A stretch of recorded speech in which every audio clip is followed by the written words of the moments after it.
At dinner, my brother's wife raised her glass. To family, the real kind. Everyone laughed and looked at me. When the waiter arrived with the $3,650 bill, I slid it back and said, "Try the card under her name, she made the reservation." Her smile vanished. Then the manager came back with the receipt. I always knew my brother would marry someone insufferable. But I underestimated just how bold, smug, and performatively perfect she could be. Samantha came into our family like a brand new centerpiece no one asked for, and everyone suddenly decided was the best thing in the house. She's the type who posts filtered selfies after SoulCycle, tags every vacation photo with #GrinNoPlayLater, and talks about her skincare routine like it's a religious experience. And my parents? They ate it up. Especially my mom. The same mom who once gave me the silent treatment for forgetting to water her plants while I was recovering from strep. Now Samantha, she could burn down the garden and my mom would find a way to blame the sun. She makes more money than anyone in the family, well, almost anyone. I pull in a little more, but I don't broadcast it. Samantha makes sure everyone knows she's successful. She once casually mentioned her salary over brunch like she was reciting the weather. My brother, meanwhile, hasn't had a job in 8 months. He says he's waiting for the right role, which apparently means spending most mornings in sweatpants on the couch watching sports commentary videos on YouTube. So when I offered to organize a dinner for our parents' 35th anniversary, I said I'd take care of everything. I meant the planning in the bill. A nice gift from me to them. The kind of thing you do when you're grateful and tired of being underestimated. I chose a rooftop restaurant with a view of the skyline, a set menu that included some outrageously priced truffle something or other, and personalized wine pairings. I wanted it to be perfect. It actually was perfect. Right up until Samantha clinked her glass. She stood slowly, all dramatic, held her flute of champagne like she was about to deliver a TED Talk. To family, the real kind. Everyone laughed. My mom touched her heart. My dad gave one of those proud little nods. Even my brother smirked. But the worst part was what happened next. They all turned to look at me. Like I was the punchline. Like we all silently agreed who the fake family member was. I didn't react. Just smiled and sipped my wine. But I'd had enough. When the waiter brought the bill in a little black folder, he handed it to me with a respectful tilt. I opened it. $3,650. I paused for half a second, then pushed it slowly across the table toward Samantha. Try the card under her name. She made the reservation. She blinked. Laughed like I was joking. I didn't blink. She reached for her purse, trying to keep that confident glow going. But it cracked. Just a little. She pulled out her Amex and handed it to the waiter. My brother glanced at me, confused. My mom looked down at her napkin. No one said anything. 5 minutes later, the manager returned. He smiled and thanked her for the payment, handed her the receipt and walked off. Samantha signed it quietly. No one made a toast after that. We left the restaurant in awkward silence. My dad gave me a pat on the shoulder like I'd just survived something. My mom told Samantha the dessert was divine. Samantha didn't say much. Her husband, my brother, kept looking at her like he wasn't sure if he should be mad or just impressed that she didn't scream in the middle of the dining room. But I wasn't done. Not by a long shot. Because what none of them knew was that I had started documenting things. The late-night whispers, the not-so-accidental insults, the way Samantha had started borrowing things from my mom's room without asking. That night she thought losing a few $1,000s was the real blow. She had no idea what was coming next. After the dinner, the air at home changed. It wasn't dramatic. No shouting, no slamming doors. It was worse than that. Just tension in every corner. Quiet, awkward, impossible to ignore tension. The kind that makes you rethink walking into the kitchen if someone's already in there. We all live under one roof.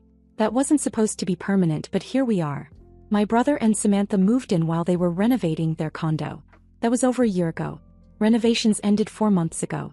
Their excuse now? Something vague about the housing market and waiting for the right time. Translation. Samantha's making money, my brother isn't, and free rent is too good to leave behind. They've completely taken over. Samantha especially. She acts like the house is hers. She doesn't knock anymore. Not on bedroom doors. Not on the bathroom. Not even on the one place in the house that's supposed to be private. My mom's room. A few days after the dinner, she barged in while I was working from home and just stood there like she was expecting me to ask her how she was doing. I didn't. She leaned against the doorframe and said there'd been some weird charge on her card. Didn't even mention the dinner bill, but the implication was clear. I just raised an eyebrow and went back to my laptop. After a long pause, she left. The next day, I overheard her telling my mom she thought I might be going through something. My mom told me later that Samantha was concerned. Said she noticed how I'd been acting out. Right. I spend $3,650 on their anniversary, and I'm the unstable one. Then there was the scarf. My grandmother left my mom this ivory silk scarf, embroidered with these tiny gold vines. I've only ever seen her take it out on special occasions, and even then she barely touches it.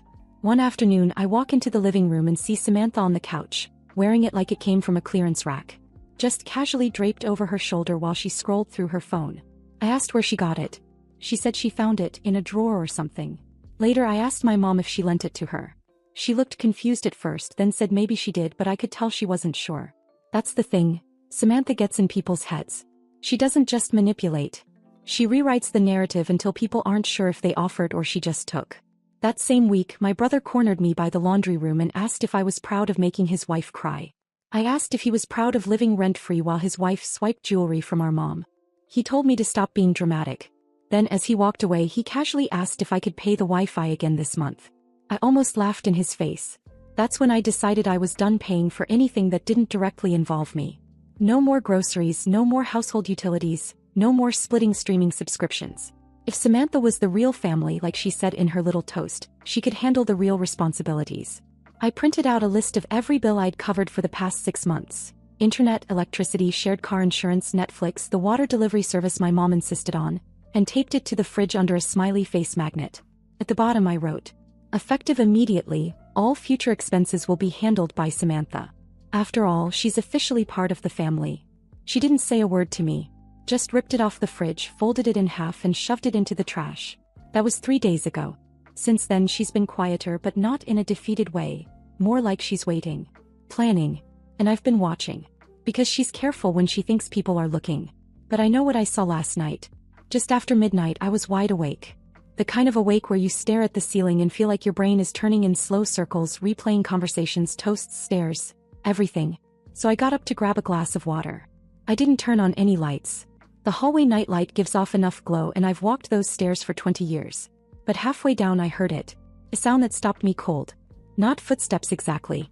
More like movement. Slow, careful movement. My parents' bedroom door was cracked open just slightly and someone was inside. I stood on the second-floor landing, hidden by the corner wall. I didn't say a word. Didn't move. Just listened. Then I saw her. Samantha stepped out of the room, quiet as a cat, holding something in her hand. Small, metallic. Not a phone. Something that caught the light. She wasn't wearing shoes, just socks, and she shut the door behind her as gently as you'd close the door to a nursery. Then disappeared back into the guest room she shares with my brother. I waited, motionless. Not because I was scared, but because I needed to be sure of what I saw. After a few minutes I went back to my room and sat there staring at the wall, fully awake, heartbeat steady. This wasn't paranoia. This wasn't misinterpreting things, like my mom likes to suggest when Samantha says something backhanded and I call her out. This was real. The next morning at breakfast, I watched Samantha make a smoothie while my mom sipped her coffee. Everything looked normal. My dad had already gone for his walk. My brother was asleep. Then mid-sentence my mom frowned a little and said she couldn't find her bracelet, the one from that trip to Italy. A delicate gold chain with tiny sapphires. She said she always keeps it in the same place, wrapped in a handkerchief in the top drawer. Samantha didn't even flinch. Said maybe it rolled behind the dresser. Then added that she once lost a ring for weeks and it turned up in a shoe. She laughed. My mom nodded. Then they went back to talking about flights to Seattle. I said nothing. Just watched her.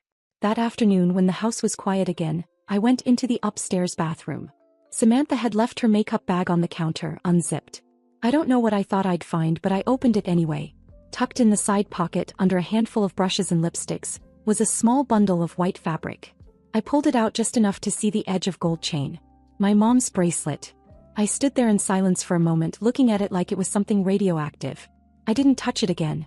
Just slid it back, zipped the bag up and walked out. I had every right to storm downstairs and drag her through it. But I knew how that would play out. I'd be accused of snooping, violating privacy, stirring the pot again. They'd say she didn't steal it. That she probably borrowed it and forgot. My mom would say it wasn't a big deal. My brother would jump in, say I was just upset about the dinner. Then Samantha would look at me with that calm little smile and let them defend her. So I gave her a chance. I wrote a note. No name. No threats.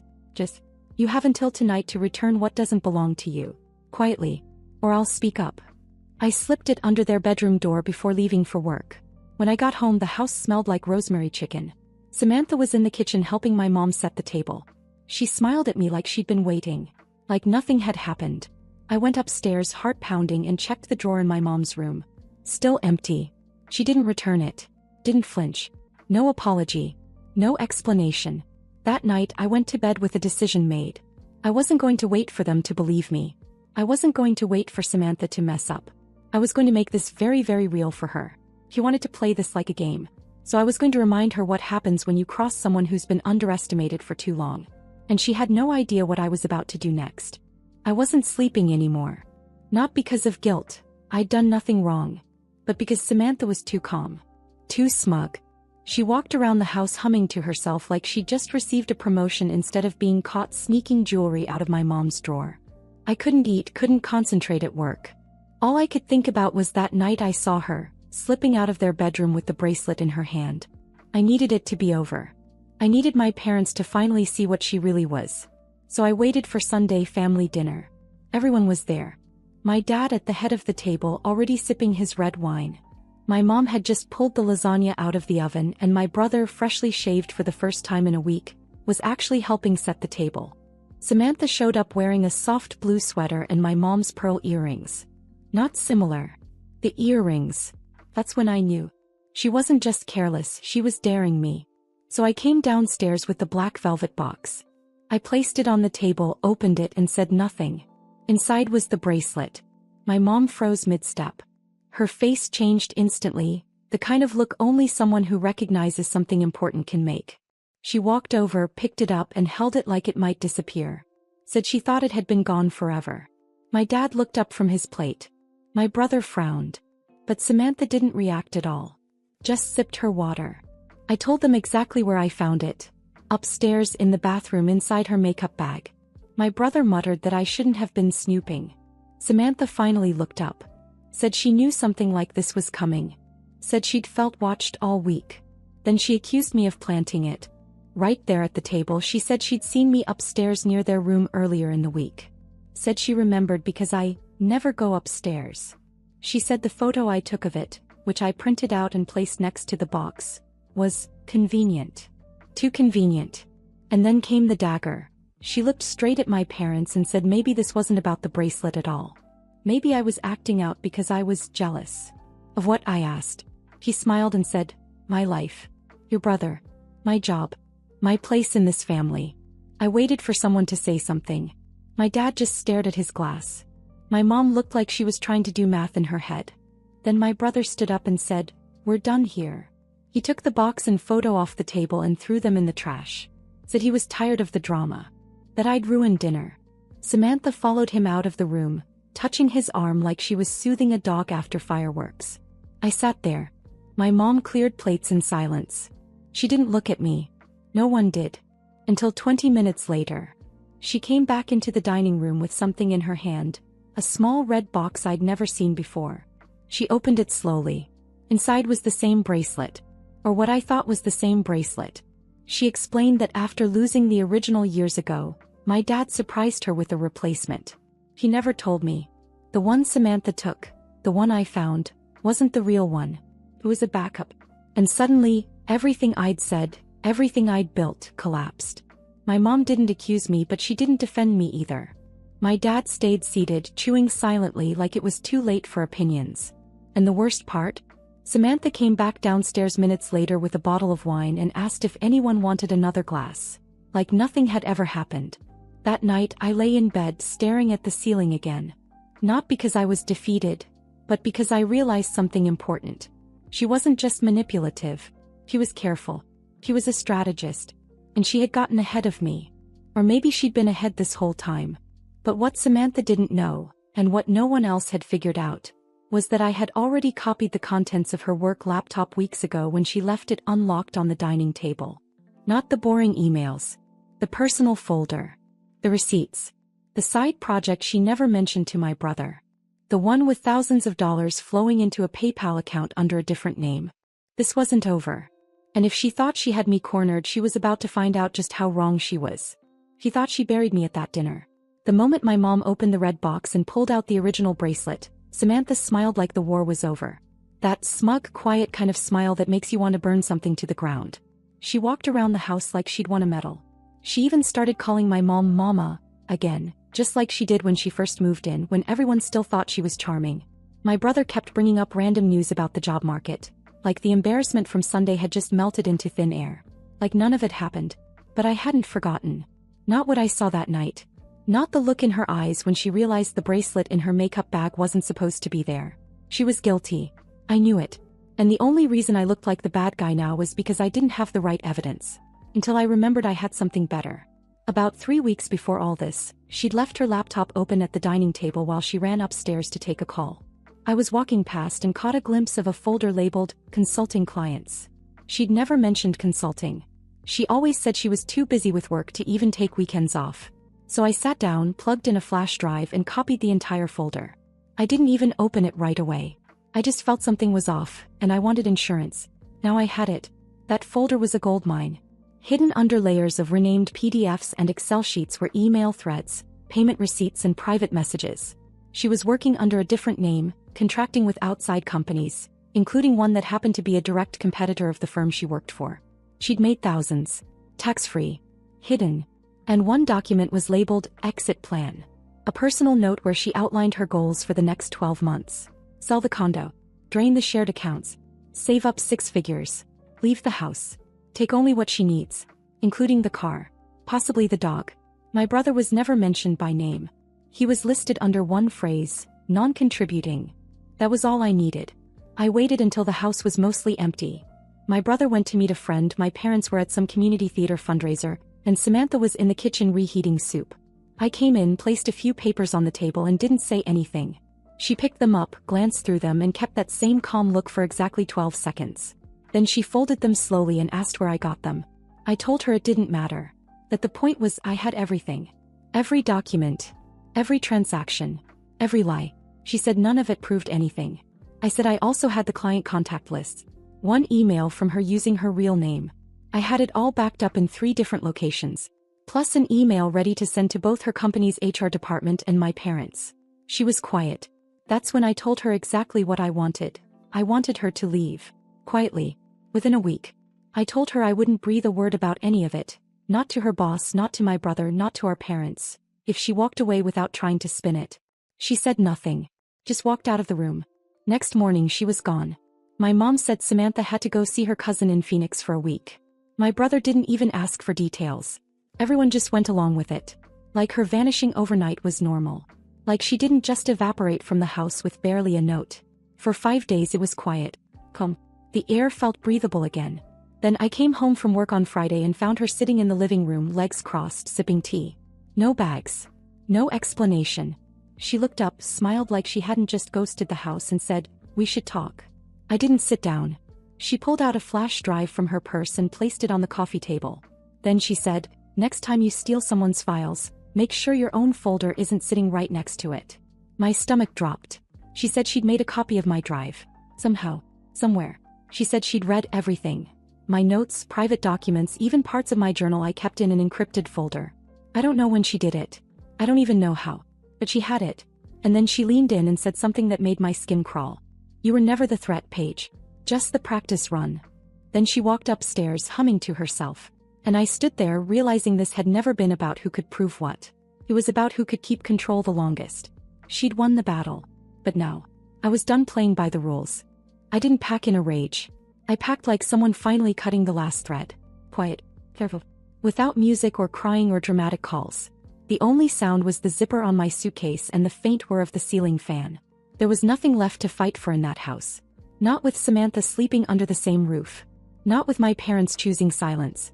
Not with my brother calling me selfish while spending his 3rd month pretending to job hunt in pajama pants. And certainly not when the woman who smirked while wearing my mother's pearls now also held pieces of my life on a flash drive like a threat she hadn't even had to use yet. I'd already signed the lease on a tiny 1-bedroom apartment across town. No natural light, no dishwasher, and the only view was the back of a dry cleaner's. But the silence was mine. No one humming in the hallway. No fake apologies over dinner. No stolen heirlooms or whispered lies behind closed doors. 3 days after I moved in, I sent a single email. Not to Samantha. To the whole house. I kept it short and professional, like I was closing an account. No emotion, no pettiness, just bullet points. Effective immediately, I will no longer be responsible for utilities or household expenses. The following bills have been transferred or cancelled. Wi-Fi, shared car insurance, electric, Hulu, Amazon Prime. Please update payment methods accordingly. At the bottom, I attached the final receipts just in case anyone wanted to claim I was being unfair. And then, right above my signature, I added one line. If Samantha's the real family now, let her carry the weight. The response came exactly 12 minutes later. Not from my mom. Not from my brother. From Samantha. One sentence. Wow. So this is who you really are. No greeting. No sign off. I didn't reply. I just blocked the number and moved on. But the thing about removing yourself from a toxic house is, you don't really leave it right away. 4 days I kept expecting to hear my mom's knock on my door. Or my brother asking to borrow my charger. Or Samantha's voice in the hallway on speakerphone, always performing for someone. That I heard nothing. Until 2 weeks later. My dad called.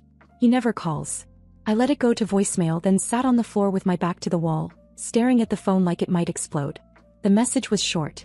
He asked if I could come by and bring the folder of tax documents he needed. Didn't mention anything else. Not even a, "How are you?" I didn't want to go. But I did. When I walked in, the house felt different. Tense. Like something had cracked and no one was admitting it. The lights were dimmer, the hallway cluttered. A stack of unpaid bills sat half hidden under the fruit bowl in the kitchen. I handed my dad the folder. He didn't say much. Just thanked me and turned back toward the TV like I wasn't standing there. Then I heard shouting. From upstairs. My mom. Then Samantha. I couldn't make out every word, but the ones I did were sharp. You said you'd cover it. You never said it was my responsibility. Paige was right. That one stopped me cold. I stood at the base of the stairs. I didn't go up. I didn't say anything. I just listened. Samantha's voice cracked mid-sentence. She was yelling about respect. About how no one appreciated what she sacrificed. My mom kept trying to calm her, but it only made it worse. Then I heard something slam, maybe a door, maybe a drawer, and silence followed. I stepped back slowly and left the house without saying another word. The next morning my mom called. Twice. I didn't answer. She left a voicemail. Her voice was soft. Tired. She asked if I could come by again, not to bring anything, just to talk.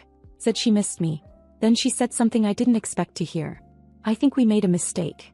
I replayed that line a few times. That same day, I saw a post on the community Facebook group. Samantha listing the condo she and my brother had never moved back into. It was finally up for sale. She was leaving. But not on her own terms. She had nowhere else to go. And that house. It wasn't hers anymore. Not because they chose me. But because I chose to leave, and took everything she couldn't fake with me. Peace. Privacy. Self-respect. The things she could never control. And this time I wasn't looking back.